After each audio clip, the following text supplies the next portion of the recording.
Since I was a teenager, I've always been a die-hard athlete, and I've just pushed my body to the limits. On the outside, I looked like an all-star, but on the inside, I felt like a broken-down old man, and my back hurt constantly. The pain made me feel vulnerable. It stopped me from doing activities that I love doing. I tried physical therapy, medication, nothing worked. That's when I realized it was up to me to find the solution for my pain. So I went back to the books and started looking at the anatomy and physiology of the body and tried to learn everything I could about the muscle system's role in pain. I became my own guinea pig. And that's when I developed this set of movements that have helped me cure my back pain. And I think they can help you as well. Sports medicine expert Greg Roskopf is here. So what typically leads to back pain? It's so ubiquitous. You know, what it really comes down to is muscle weakness. Over time, as we age and get out of shape, our muscles can't do what they used to be able to do, and the muscles can no longer support the spine. So what is a muscle activation technique? Well, these techniques are for everybody, and it basically looks at the fact that when we have these muscle weaknesses, the body goes into a protective state, and so the muscles tighten up.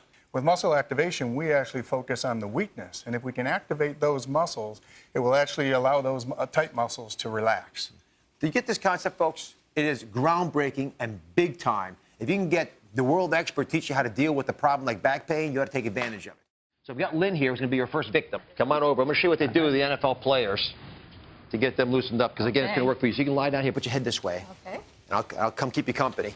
Now, this works for you. I'm going to have him do it on me, too. So I want you to yell with pain. And the basic concept, again, is, you know, I've always thought that my back pain, and many of us have the same syndrome, comes from my hamstrings that are tight. Right. You're arguing that's not the problem. Yeah, so the idea is if I was to check her hip flexion, range of motion, we would say that, well, her hamstrings are tight. But the muscles that move you into hip flexion that the hamstrings are resisting are the hip flexors. So the weakness is on this side of the body, which causes the tightness in the hamstring. So what I want to do is actually activate the hip flexors to release the hamstrings. So okay, the tight hamstring is actually to protect your body because it senses that you've got weak muscles in the front. Exactly. So how does she fix the problem? So the idea is to activate these hip flexors. Kind of the brain needs to teach the muscles how to contract again. And so I want to have her actually lift her leg from the ground. I want to have you lift it up as high as you can. And then from that position, you can be your own resistance. So I just want you to lightly, for 6 seconds, push into your hand. So folks can do this at home. Yeah, it's a simple exercise that anybody can do. And the whole idea is to improve the communication between the brain and the muscles so that these muscles can get stronger. And how many times a day would she need to do this? I would have her do them once a day, and she can do 6 leg lifts with 6-second holds, and she's just lightly pushing into her hand. So just once a day I can do that and get a benefit. Once a day, yeah. I've got no pills, no money. Right. If we can get a benefit out of this, this is brilliant. Thank you very much. Thank you.